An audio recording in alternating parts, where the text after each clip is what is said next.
folks. This is Coffee with Community Services for February 2nd, 2024. This is John Decker, the Director of Community Services for Alta California Regional Center. This is our weekly service provider meeting. It is 11:03 a.m. and we've got 61 folks on so far. So good morning, everyone. We'll, as usual, introduce our community services staff and our management that are on, and then we'll get into our agenda.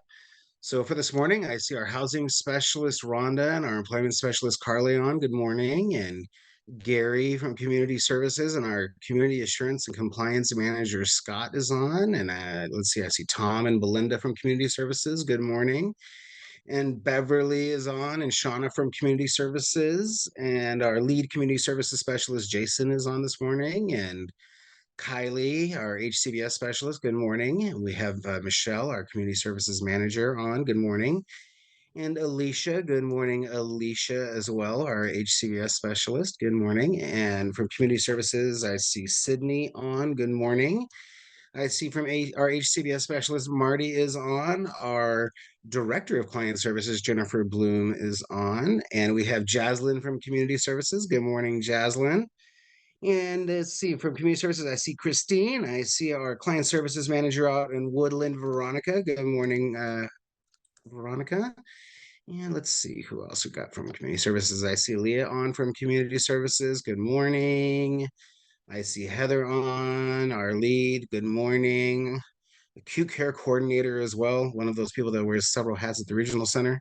I see Ethan on and Rihanna. Good morning as well. And our manager, Helen, too. Good morning. And our Associate Client Services Director, Faye, is on. I see Aleja from Community Services and Ms. Julie Rockfall, our SIR Coordinator as well. All right, good morning, folks. Big group on.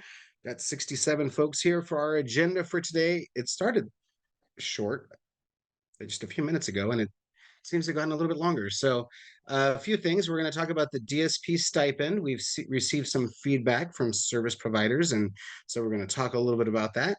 We're going to talk about ICF lag payments. We have a message going out that Christine's going to be sending, I think, today to folks. And if Johnny is not on, I will be sharing that message as it relates to the ICF lag payments. I believe we have Hannah on, Jason, for a spotlight today. Yeah. Yes, that's correct. Awesome. And then we have Carly just has a number of things going on in her world. And so I don't know why this week seemed to revolve around Sierra College, but there's a few different things that we've got going on.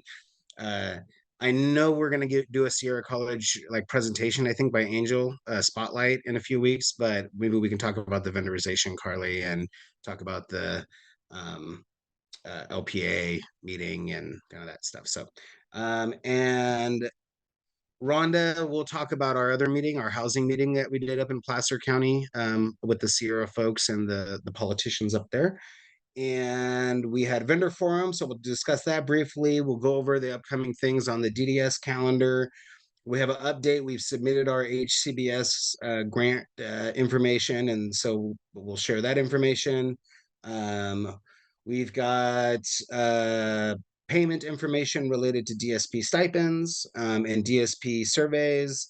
We've got an update from Jordan, maybe in a little bit, on our upcoming CPP, CRDP request for proposals. I think I will share the DSP Collaborative website, Carly, and because I know we've got it updated now with the job fair that we want to talk about. And then we've got some things on the ACRC calendar, including our public meeting that is coming up as well. So with that, if there's any other agenda items or other things that you all want to talk about here with us this week, then you can put that in the chat and we can discuss that too. But with Hannah being here and right on time, why don't we start maybe with Hannah and have them do their spotlight. So Jason, you want to introduce Hannah? Yes, so Tom is going to be presenting from Hannah Interpreting Services. So Tom, the floor is yours. Thank you, Jason. Hi, everybody. I am Tom from Hannah Interpreting. Some of you may know us. I'm now the co-host. We are a San Diego-based language access provider with regional offices throughout the state of California. We have been a proud partner of Alta Regional Center since, I believe, 2015, so almost a decade now, which feels a bit weird to say. But we provide interpretation and translation services to organizations that don't speak English. We work with many of the regional centers, and I'll get into all of that good stuff. But basically, if you've got a client who doesn't speak English, we partner with the organization to send an in-person interpreter, a video interpreter, telephonic interpreter, or document translations if there's some marketing material, brochures, letters, or IPPs that you need translated for your clients. But I'll take a step back, just tell you all who I am, who Hannah is. It's been a while since I actually was in when we were onboarded, made the visit to Alta's headquarters. So it was a different time back then. But I appreciate that this time to speak to all of you virtually. So who is Hannah? We were founded in 2010 by myself and Jennifer. And I happen to know Jennifer because she's my mom. And so it's a mother and son duo here at Hannah, or at least that's how it started. Jennifer was an Arabic interpreter for quite some time. And she, after the war, the Iraq war, here in San Diego, we had a flood of Iraqi refugees coming into San Diego, and she was helping as best as she could as a volunteer interpreter. Myself at the time in 2010, I was in law school, and I decided, hey, let me see if I can help my mom out with managing her calendar and whatnot. And so I was doing that. I didn't really have any intention of doing anything other than that, but I was helping her with her phone calls and her calendar and turning on her computer. Sorry, small joke. But yeah, so it started off with that, and slowly but surely we started getting good feedback from clients to say, well, who are you guys? What's company are you with? And what other languages do you offer?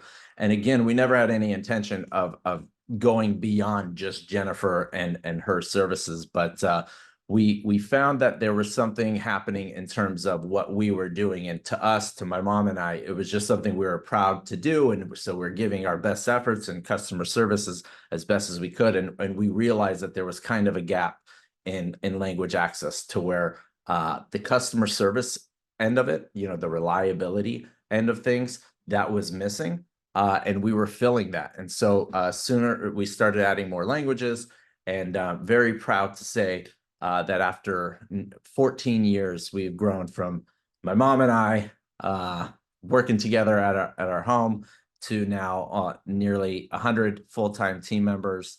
We have over 3,000 active interpreters and translators. And something I'm very proud to say is that in 2023, we were ranked amongst the top 75 language service providers in the world, which is just like crazy to us because, again, we never set out to do this. But we accomplished it, again, with the focus on trying to make things simple for our clients and focusing on customer service. And customer service in 250 languages is what we offer. But I like to make the joke that we speak 251 languages because that one extra language is the regional center language that we have learned to speak in the last 10 years. So it is, the regional center is its own beast. That you've got your own rules and regulations and processes that you need to follow. And over the last 10 years, we really made an emphasis on being your support system. We work hand in hand with the SCs. It's amazing to be able to see you all and talk to you all in this fashion because we work a lot together, over email and over phone. So I appreciate this time to work with you. I know you're all very busy. And so we try to be, because we've had that familiarity over the last 10 years, we try to be your support to where we help guide with the POSs, and we're managing the POSs now. We have actually an internal team that just services you all to make sure that everything is good to go from the moment that you request an interpreter at intake to when the POS gets put in place, and making sure that the POS doesn't expire or run out of funds, or that the service code is correct, the vendor number is correct. A lot of things are always changing, as you know, and so we try to stay ahead of that so we could support you all, the SCs who are on the boots on the ground out there. You don't have time to maybe comb through a lot of this stuff. And so we will support you along the way. And I think that's why we've been able to build so many great relationships over the years, is because we are that. We do try to make your jobs easier. And so we've had this wonderful relationship with Alta. Thank you, Michelle. We actually now are working with almost all 21 regional centers in the state. It's been an amazing partnership. We also work with DDS, so we get it. We get that there is ever-changing rules and regulations and things are tough. And so we are trying to stay one step ahead of that. We understand some of the issues that you face in terms of, we heard from one regional center that, hey, we got a huge backlog because we can't find enough multilingual therapists. But we will be that stopgap for you to where you don't need multilingual therapists. You can come to us. We've got the interpreters. We can make that connection happen so that your workload decreases. You could see more clients and so on.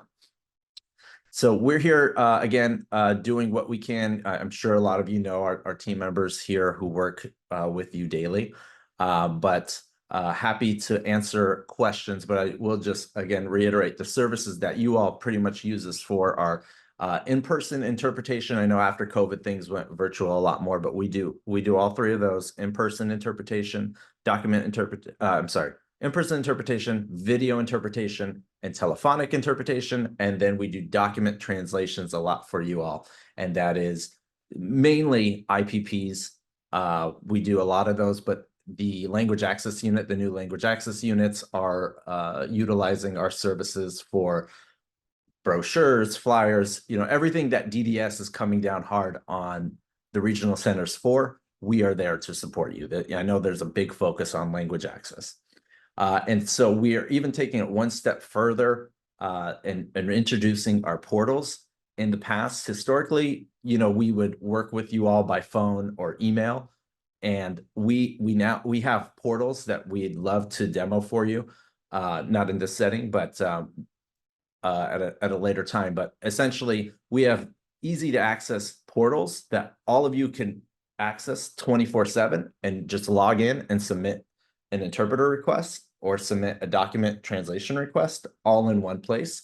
And for the management and whoever else, you have oversight and you can see that, or you can back each other up. If somebody's out, you submitted an IPP, but you've got to get it out that day because of timelines. Somebody can come in and say, oh, hey, I'm in this unit. Let me grab that and distribute it.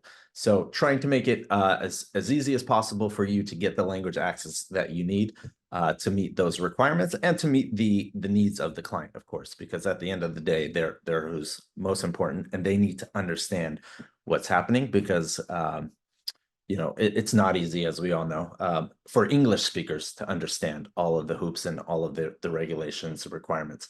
So if you're a non-English speaker, it just is, multiply that difficulty and confusion by 10. So that's what, in a nutshell, our spotlight time. That's what who we are, what we do. Love to answer some questions. And before I do, I just want to state that Sean, who's on this call, or Daisy, your account manager, will be dropping a link in the chat to say that we are hosting now office hours every month for the regional center. So it's just an open hour that you can drop in if you'd like, ask questions, ask for a training. We're there to support you. So it's going to be every Tuesday, and the first one is this Tuesday, February 6th at 11 a.m. We'd love for you all to join. No obligation. We will record it, however, and distribute it. So if you can't make it, feel free to just register and we'll send you the link afterwards to the recording and you can watch that. And lastly, I will say that you do have a dedicated account manager. Daisy, if you're on the call, feel free to say hello. Hi, everyone. I put my information in the chat just in case if anybody needs it. Thank you. Good to see everyone. Awesome. Daisy's your dedicated rep. You can go to her, ask her any questions. And then we also have an implementation team. So outside of just this Tuesday's office hours, we're always available to help train on all our portals or ask questions. So with that, I don't know if I'm out of time or not, but no, you're perfect, Tom. Sean, I don't know if we had you unmute and introduce yourself real quick, just so you Okay. pop up on people's cameras. I'm Sean Spicer. I am head of revenue operations here at Hannah, and just love the ride and love being able to support the community. Excellent. I saw the Michelle Ramirez's had some questions in there, but I think that Daisy's contact information for everyone and an offer of being able to have, office hours over here should certainly be able to help us get the specific questions that came up from a lot of our service coordinators and other folks that are, because we've got quite a few folks on our regional center staff as well. I would just share that I personally appreciate having Hannah helping out with our newsletter and being able to get the turnaround time, honestly, so quickly into so many different languages. And honestly, just like the ease and convenience of working and doing that translation. So not only on the purchase of service side and supporting our clients, but also on our operations side as well for our regional center, we get the support from them. So if you have further questions, though, we do have everything there in the chat for them. Let's see. Thank you, John. I appreciate it. Yeah, no, I think very good. So yeah, please take the opportunity to reach out to Daisy directly for those questions and attend those office hours. That's great. So refresh my recollection, Jason, I think you are the man now as it relates to spotlights. Yes, I am, and I'll go ahead and put my email again in the chat. So if you would like your agency to be spotlighted and copied with community services, please send me a quick email and I can get that scheduled for you. Awesome. And I will say, we will also take a look at the chat and reach out to you individually, maybe during this meeting as well, to answer some of the questions. But I appreciate everyone's support in the chat as well. It's exciting to see that we've been able to make an impact on you. Sounds good. Yeah, very cool. I appreciate you saying that you didn't have to learn 21 new languages because the regional centers all do things differently at every single regional center. Actually. We're learning. Okay. Yep. To me, that sounds a little bit more accurate because but again, I really appreciate it because even in this case, like with us, you have how many different even types of contracts. You have our purchase of service, you have the stuff that Shamir like runs through you guys as well. He's got a bunch, right? Yeah. Like we've got different ways to pay for things. So all right, exactly. let's and I'll just say we separate that in different buckets so that once you request something for operations, language access unit, or POS services, we take care of the billing to make it as easy as possible. So, and one other language, the e-billing language, that one is a tough one to learn. Proprio. Yeah, cool. Very good. Thank you, Shamir, too. All right. So, hey, Johnny, I wonder if because I have you on right now, I wonder if you would be willing for us to just share a little bit about the ICF lag letter that I believe Christine is sending out today to our ICF providers. I think she got it should have went out already. Yeah, so I can touch on that a little bit, John. Yeah, please. So for our ICF providers, as you guys are aware, the transition of funding for those placements shifted from fee-for-service Medi-Cal to Medi-Cal managed care plans effective January 1st of this year. With that, it may take some time for providers to get paid, right? So DDS had put out a letter along with an agreement form as well as an attestation where it allows ICF providers to come to the regional center for funding as a lag. And so essentially it's a loan. The intent is not to replace the funding from Medi-Cal, but more so to fill in that gap as they wait for funding from Medi-Cal. And so if there's any ICF providers that have gone through the various steps to try to either bill or has billed but haven't been paid yet within 30 days, then they can go to their SC service coordinator with the 2 forms completed and then initiate funding through that process. And then basically as a regional center, we have 10 days turnaround to then release payment. The idea is to help, ICF providers to stay on float until they work through whatever that they need to work through to get payment from Medi-Cal managed care plans. So that should have went out this morning. I know Christine Hobbs sent that out to our ICF providers. If there's any questions as it relates to this process, certainly feel free to reach out to me. My contact information is on that email. And then we also put the links that DDS put out, those letters and the 2 forms that's on that email. I just want to go in and note that DDS has since updated those forms. There's been a revision. And so I made a small note in that email with those attachments to be used. And so again, if there's any questions, and feel free to reach out to me. Thank you very much. Johnny has had to become the guru in all things ICFs, as well as the transition that's going on from fee for service. And so I appreciate it, because having the regional centers all kind of have a point of contact, and Johnny's taken on that responsibility for us. And we did mention last week, oh, thank you. And Johnny's put his email address in there as well. We did mention last week that we were batch adding all of the service codes to the ICF providers, so that so that as soon as it comes up, we'll be able to worry about doing the authorizations like right away, rather than having to look at adding specific service codes. Yeah, adding the service codes to the rate table for this specifically. So my understanding is that's going to be all taken care of, and I know that these claims are already starting to roll in with other regional centers. Oh, Michelle, give us the thumbs up. It is taken care of then. So thank you very much, Johnny, for the update on that. Thank you for getting the correspondence out to our ICF providers.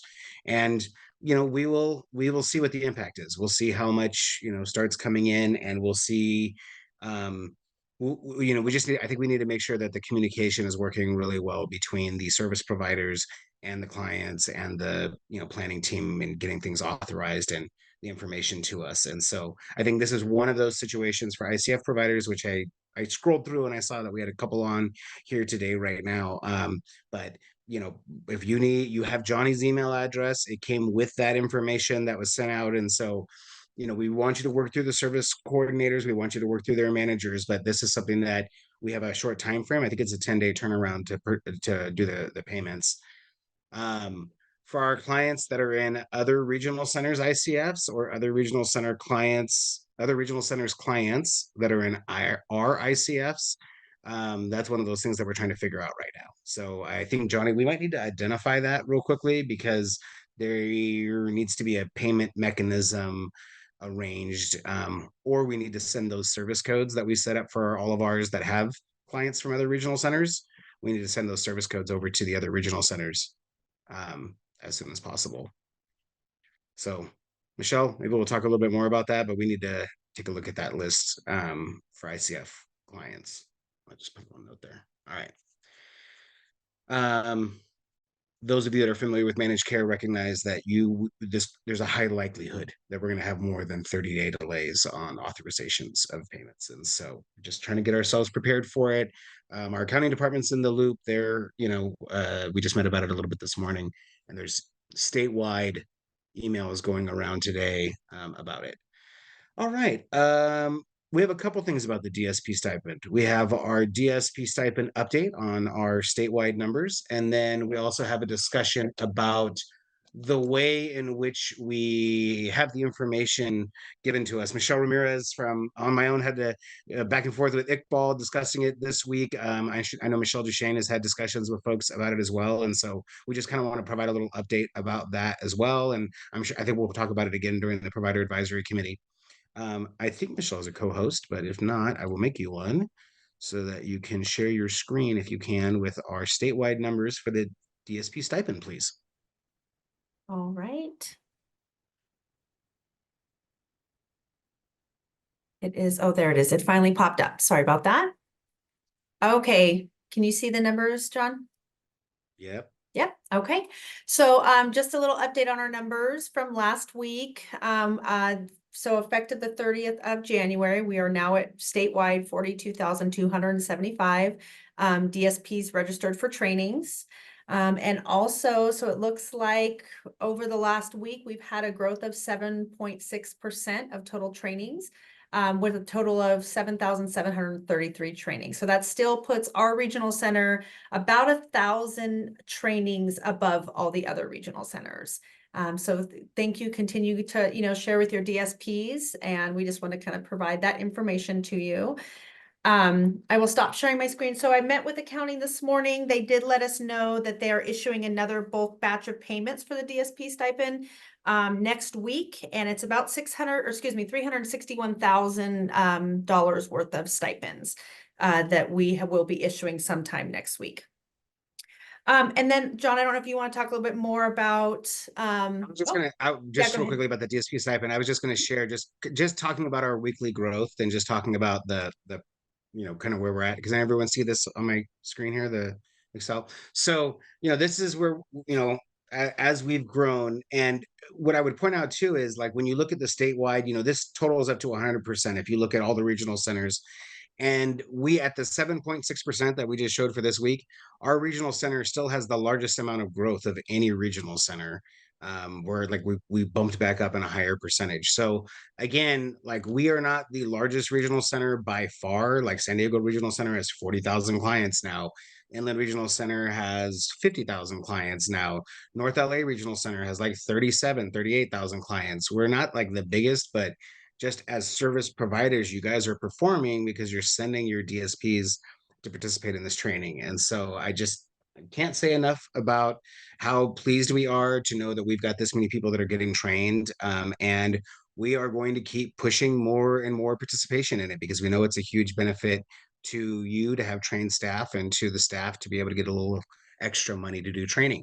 That being said, we've received some feedback from our service providers wanting some additional information as it relates to the individuals for which the stipend payments are attributed to.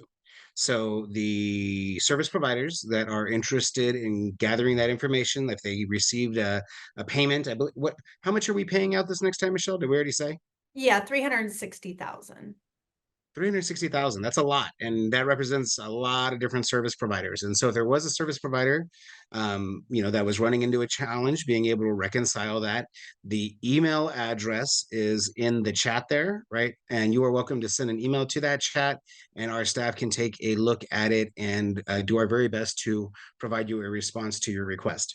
We are under, a significant amount of, I don't want to call it strain per se, but the additional processing times and the time frames make it so that it does make it a little bit of a challenge. And I know that part of that's related to the way that we receive the information as well. It just doesn't make it as easy for us to turn around the information back to you as providers. But so that Michelle Duchesne, did I cover basically kind of what the expectation is? I know we met with Robin LeMay about it a little bit this morning, and again, I recognize the impact of service providers trying to reconcile with their staff because you're getting a payment and it does not appear like it may coincide with the documentation that's being provided by your DSPs.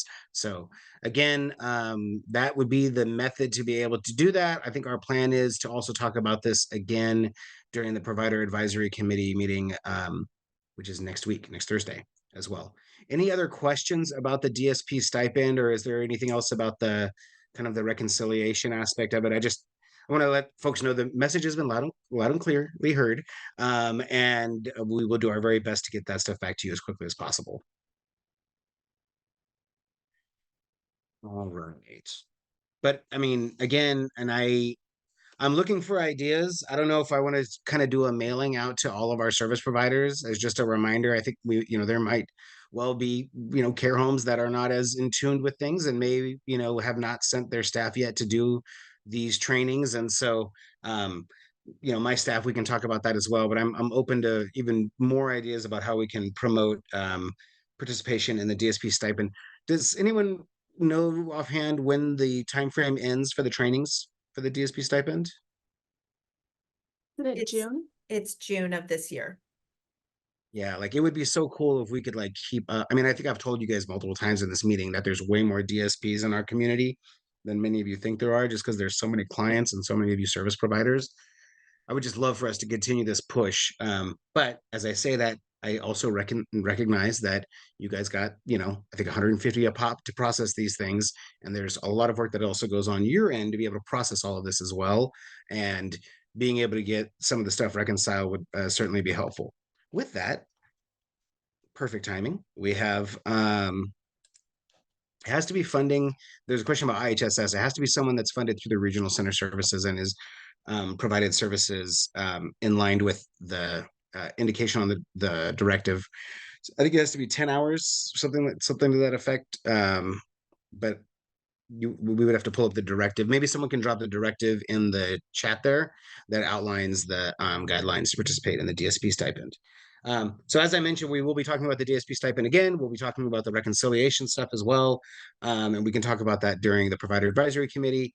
And Lindsay just put that in the chat there for everyone. So that's going to be this next Thursday, February 8th. You can join via Zoom, and that link will directly take you there. I don't think you have to register in advance. All right, let's see here. Carly, we have a lot going on. Why don't I have you give your updates? There was a few things that happened. One, I will just ask, I'll have you kind of start with the Sierra College vendorization. And then if you want to talk about the LPA stuff. And then if there's any highlights from the DDS employment meeting, or the DDS updates that we received, or that you received, because I was gone by then, at the ARCA Employment Committee, if there's any updates that you think would be beneficial to folks. It's a lot. Carly does a lot, though. She's in all these meetings that are very important. So go for it, Carly.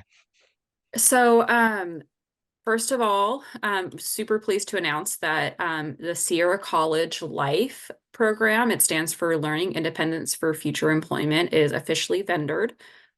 Angel Garcia, the program manager, will hopefully be available sometime in the coming weeks to do a spotlight and talk more about the program. As some of you may remember, we've spoken about it before. So this Life program is kind of a branch off of the Life project, of which Alta was a co-applicant for the DDS employment grant. So the grant was that we received was kind of, the purpose was to create a more streamlined pipeline from education or secondary education through college to employment. So this program is one component of it. It is an 055 community integration training program. They will assist with kind of learning a lot of those soft skills needed for employment. They will support with education if anyone wants to pursue an AA degree, a certificate. If they just want to take classes on campus at Sierra College, they will be supported to do so. They also have a tailored day service component, PIP, CIE, and we hope that sometime in the future, they will also have a residential component, so it will be a full inclusive living college experience. This was created to replicate the Taft program, the Transition to Independent Living program down in Taft. So we're super excited. It's officially vendored. They are taking applications right now. They're going to have they're officially going to begin in August when Sierra College's fall program or fall semester starts, but they're going to kind of have like a soft opening earlier than that in the spring. So their students can kind of get to know each other. They can go out and start doing activities, but their hard start will be in August. Michelle, I'll put a link to their flyer, and their flyer does have the link for the applications. Oh, thanks, John. And I dropped their website on there, the Sierra College website, that I think has everything. Yeah, it should have the flyer and the link for the applications. Oh, it's got our newsletter articles in there too. Look at that. Cool. So yeah, it's been about a year that we've been working on this. So we're super excited that it's finally completed. It's going to be a great program. Yeah, I feel like I got tricked. It was like, hey, John, we're going to do one thing with Sierra College, and now we're doing 14 things with Sierra College, which is cool. I do enjoy driving up to Rockland like once a week, but it's just neat to see. Like, we've been sending people down to Taft for how long, for how many years, separating all these young adults so far away from their families, which in some cases might be helpful to promote independence. But, for a lot of people, it made it prohibitive for our clients and family members and planning teams to feel like people could go that far away. And so just imagine like all of these people that are going to be able to learn these like independent skills in this environment and not have to travel all the way down to beautiful Taft, California. So again, Carly, I think this is really cool. Like I just it's neat to be able to have this. The president of the university a couple days, or at the university of the college a couple days ago, was talking about how he's been dreaming since 2016 of being able to partner with Alta on projects and be able to do things, and how it's finally happening. Our old executive director, Phil Bonet, made a big deal about always wanting to partner with Sierra College and wanting to do this type of project. And so it's cool that the vendorization finally happened after so many years of talking about it, and so many years of our clients having to go so far away to be able to get something like this that they want. So it's very, very cool, very exciting for us. And they did receive a housing grant to build some dorms. So that is something that is in the process. It's still a couple years out. But that is something We're gonna update that next. Oh, perfect. And right, they are starting off small with their capacity. The first cohort is only going to be 12 clients. But they they do intend to expand to up to 60. Okay. Awesome, very cool. Let me talk about that in conjunction with, and then we'll jump over to the employment specialist meeting, or the employment committee, ARCA employment committee. LPA. There it is. Yes, so the LPA too. So Rhonda and I had an opportunity to go to a housing meeting with Sierra College on Wednesday, I think it was. Yeah, Wednesday, Tuesday, Wednesday, Thursday, one of these days. And it was put on by the president, Willie, of Sierra College, and it was attended by the deans, by the architect of the school, by the district representative for Suzanne Jones from Placer County. Supervisor Shanti Landon was there with her chief of staff. And then we had the people from Rockland Roseville planning that were there too. And also one of the board members from Pride Industries that's been working closely with a lot of the activities up there. And the idea is that they're building all the new dorms on campus there that Carly was just talking about. But that means that the old dorms are vacant. And the idea for the LIFE program is, we've kind of seeded it now there at Sierra College, but the next step would be able to offer a residential option. And so the purpose of the meeting was for all of us to kind of sit around and talk about what it's going to take to turn the existing dorms that are there into, which are like double occupancy, into single occupancy, like in essence, similar to what you've heard about the Living Learning Lab that we have at UC Davis Redwood Seed Program, kind of a somewhat similar of an idea. And so, or like they have down at Taft as well. They have got the residential component down there. So it was great, but one of the things that they really focused on is not just doing those dorms and then converting that into short-term housing for people that are participating in the program, but then to develop more affordable housing for those people once they move out of there as well. And so that was the cool aspect about it, is that that Sierra College both wants to support both development for housing on campus for people with developmental disabilities, but also they want to, through their connections and support, they want to support affordable housing out in the communities around there as well, so that once those students attend that residential program, that they have a place where they can go to afterwards. And so it was great for us because we've already got a good relationship with folks up in Placer County, and we've got our you guys have heard us talk about our Disability Housing Alliance, which is our group of family members, advocates, and folks from the political world up there, and all throughout our catchment area that we meet with every month. And so we were able to get a lot of movement there in Placer County is starting to kind of come together. So that was exciting for us. We definitely want to support Sierra College in being able to do that. It is ridiculously expensive. I don't even want to tell you all the number that they quoted to do the dorms and the renovation there, but we're early on in the process, but Alta is going to be right there, throughout the development of it, making sure that we've got a good, local residential option, as well. Some folks have, some folks are very pleased because they're able to utilize Meristem, but people also want to have, another option that's attached to the college as well. So there's that's going on. And Rhonda and I really enjoyed being kind of at the ground floor of those discussions. And then Carly we also had another meeting about the LPAs too. Yeah, so LPAs, or the local partnership agreements, these were created from the CIE blueprint. So they are kind of communities of practice that include us, Department of Rehabilitation, and then the local school districts.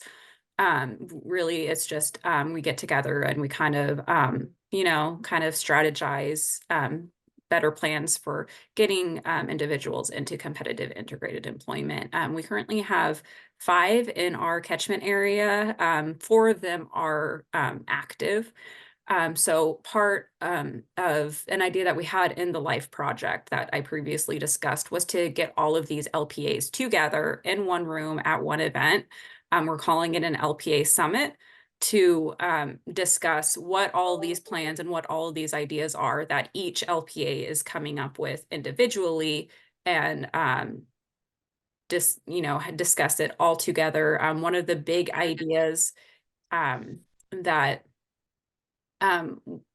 I think each LPA is trying to figure out how to do is some kind of universal referral system between the school districts, Department of Rehabilitation, and the regional center.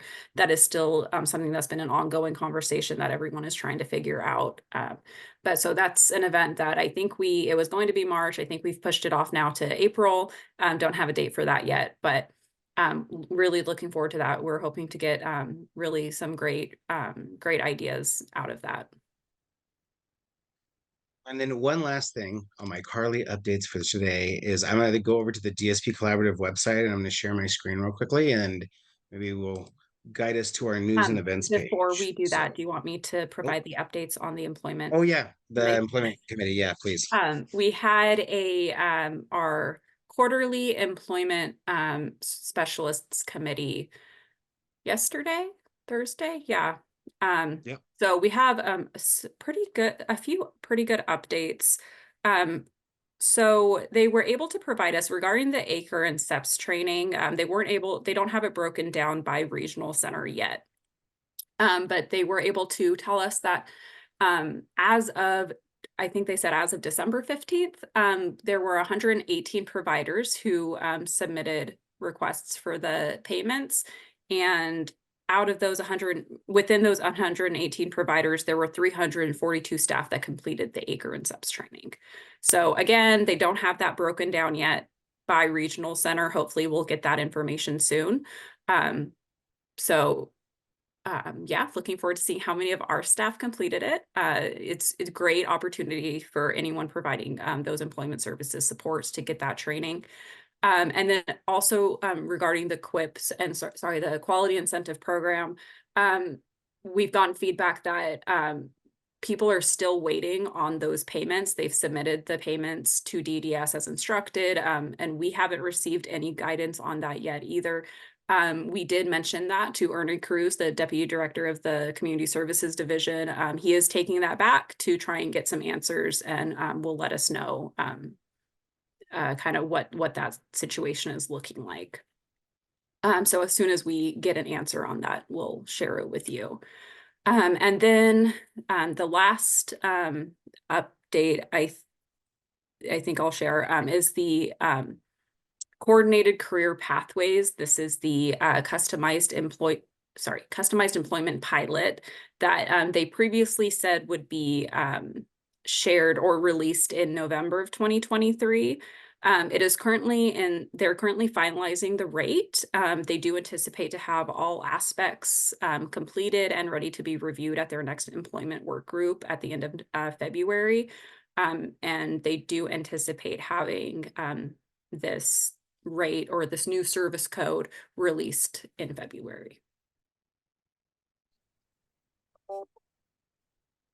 Excellent. Any questions for Carly about the employment committee meeting? What was the new service code? They're calling it Coordinated Career Pathways. We don't have an actual service code number for it yet, but that's what they're calling it. It was previously named something else, and I would have to go back into my older notes to look at what it was called, but now it is Coordinated Career Pathways. All right. Excuse me. All right. I'm going to share my screen real quickly with our DSP Collaborative website. And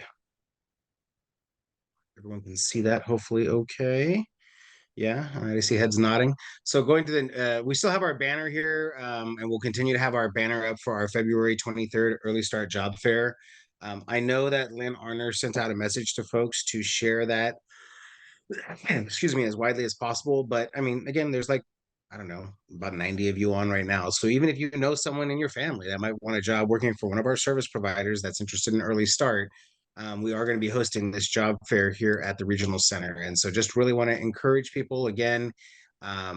You know, we can do all the outreach in the whole wide world, and we can work and do intake for as many people as we possibly can. But at the end of the day, if you don't have the staff to be able to provide the services to our clients, still causes us to have huge issues with people getting their needs met. And so for us, it is very important that we are supporting your hiring by doing these, you know, kind of vendor only events. And so we've mentioned this before, but now on our website, Carly, we have We a have flyer, right?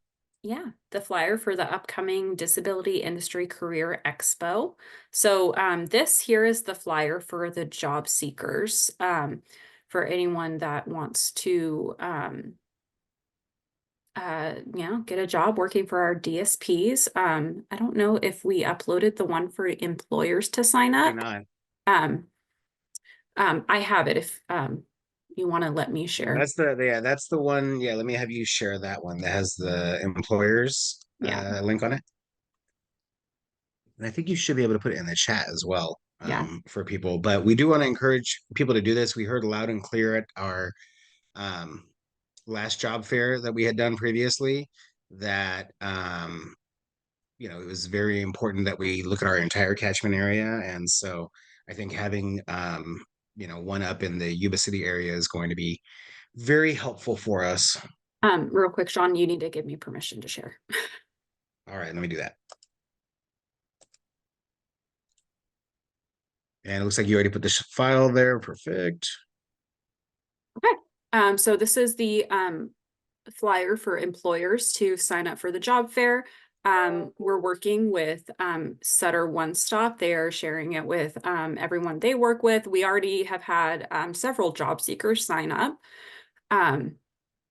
It's going to be right next to their main office. We've also scheduled it for a time that they have classes going, so people will be coming in and out frequently. So there should be a lot of foot traffic.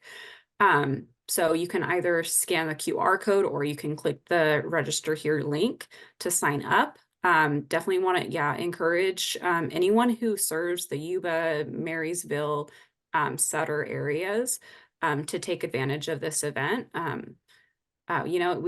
This will be our third event, the fourth event, and for the DSPS collaborative.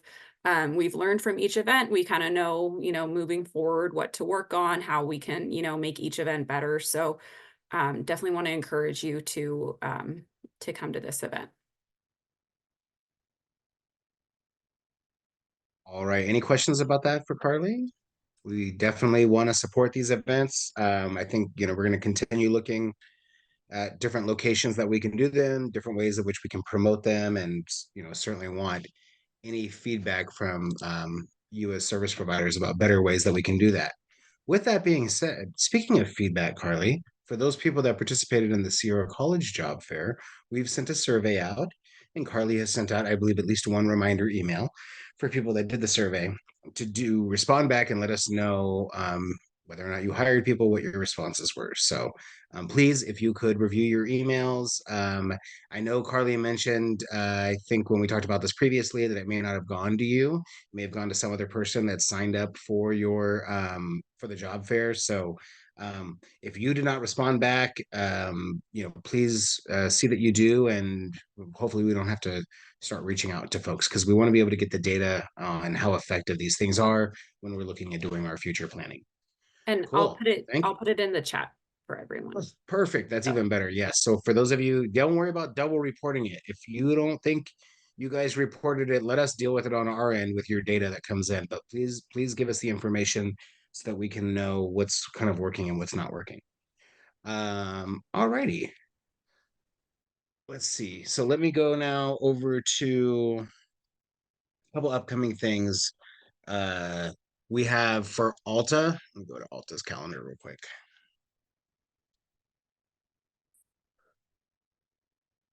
News and events. All right. So just to share kind of upcoming things, we already talked about the Provider Advisory Committee meeting. The agenda is in there as well. I saw Myra on here, so I think they R&D is going to be doing a spotlight, or they're going to have a presentation in there. So if you want to learn more about our transportation broker, you're also welcome to participate in that meeting next Thursday. So upcoming, we have our community meetings. This year going to be coming up on a quarterly basis, and information will be shared in those meetings from members of our executive management team. And again, it gives us an opportunity to have a regular communication on a quarterly basis with our community. Additionally, we have some training materials that have been put up here related to HCBS. We have, let me go down to the calendar real quickly. So for the calendar, we've got, again, you can see our upcoming activities. We've got Adult Day and Employment Vendor Forum. We've got our upcoming Yolo County Town Hall meetings that are going to be occurring. And again, just, want to encourage folks to check out our events calendar. We did mention it last week, and I saw Jordan on here as well, but our RFPs are being posted for the community placement plan and community placement plan and community resource development plan for this fiscal year. And on February 23rd, which is that Friday, Coffee with Community Services, we will be doing our RFP orientation, where people can hear all about our different services. Some of you are participating in those RFP orientations every year. This will be our first year where we get to do it. Let's see. And in the chat, we have, what date and time will the meeting discussing transportations be taking place? It is in the chat. It's at the Provider Advisory Committee meeting, and it is going to be next Thursday from, when do we meet from? Like 9:30 to 11:30. And it's, and it's in Zoom as well. The link is on there. But people are all welcome to come as well, unless you have any cold or flu symptoms. Everyone's been sick around the office, so don't come by if you've got any of that going on. But otherwise, we always happy to see people. It's always lively when you guys are there in person as well. Let's see real quickly. I know we submitted our HCBS grant stuff. We don't need to get into kind of all the specifics. Maybe we can touch bases with folks a little bit more about that. The only question that I have, and maybe Alicia or Kylie or Marty or anyone knows the answer, do we know about how long it's going to take DDS possibly to give us an indication of whether or not our proposal has been approved? Last year, it took 5 weeks from the time we submitted. So I would just preview folks real quickly that as far as, things that we had talked about previously in this meeting, we are looking at funding the Station MD, which is the mobile ER that has the trained doctors that you can call to provide supports to our clients that are living, independently, living with residential facilities, wherever. So we have a grant that we're doing with them to provide trainings to some different DSPs. Also, we have a small amount of money for continuing to support the DSP Collaborative. Our dear friends down at Valley Mountain Regional Center, we learned, put a quite large ask for funding for the DSP Collaborative down there. And so for those of you that have been part of the collaborative, we're going to be looking at re-meeting once they have their new executive director on. We're going to give her a couple of weeks to, get her feet wet. And then we'll get back meeting about the DSP Collaborative, because we want to provide you updates on what's gone on over the last few months. Carly and I have been kind of busy and with VMRC as well. And so we've got some things that we'll be sharing with folks about the DSP Collaborative in the upcoming months here. And we did I will say, for me, it was very exciting. We did our in-person coordinated future planning training on Tuesday. We had about 100 of our service coordinators and managers that were present there. We had presentations by service providers. We had Calvin from the Milieu Center was there. We had Marcus, one of residential providers, Marcus Huff, and we had presentations. Jennifer Bloom did a presentation as one of it. We had Betsy, who's one of our parents and also a board member from the ARC of California, do presentations for it. Reva did presentations for it. I think it's the most speakers that we've ever jammed into a 2-hour training, but that was just the first half of it. And this is our coordinated future planning initiative, looking at, the challenge of our many, many clients that are residing at home with their aged caregivers and ensuring that we're providing ample opportunities for appropriate future planning. So I thought it went pretty well on Tuesday. It was interesting going from a training that we've only done via Zoom during COVID to doing it live and in person. But it's been a very important initiative for our regional center. It's part of our strategic plan for housing as well. And so I really appreciate, Herman kind of led the first half, and then Jennifer led the second half, and the speakers were amazing. And it's always nice when there's people other than regional center management doing the trainings, and we have, clients and family members, really sharing with our staff. So, and we have so many new staff too. That's the other thing that's really nice. Like in that room, for many of us, there was a lot of service coordinators that I certainly hadn't met before. Other things just coming up. We do have the provider advisory committee meeting next Thursday. We have client advisory committee on Tuesday. Anything else regarding provider advisory committee that we want to talk about before Thursday? I know if people want to talk more about the rate study implementation, if they want to talk about the upcoming budget hearings and like being able to know when those budget hearings are, I guarantee you it's all going to be talked about on Thursday at the provider advisory committee meeting, because now they've published the dates for the upcoming budget hearings. February 28th. Look at that. Anything else for the pack to the folks know? I don't think so.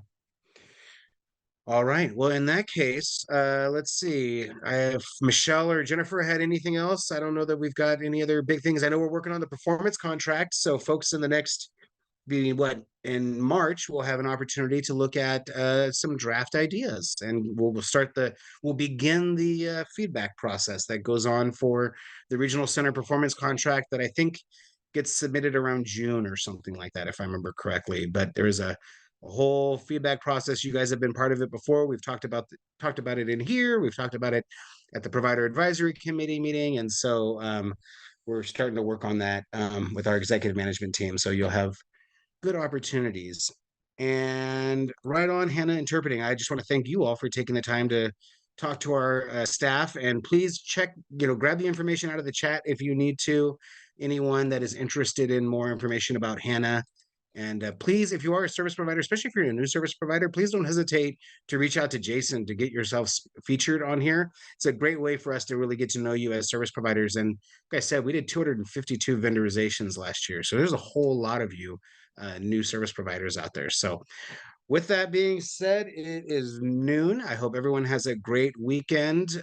Take care, stay dry, and we'll look forward to talking to everyone next week. Okay? Take good care, folks. Bye. Have a good weekend.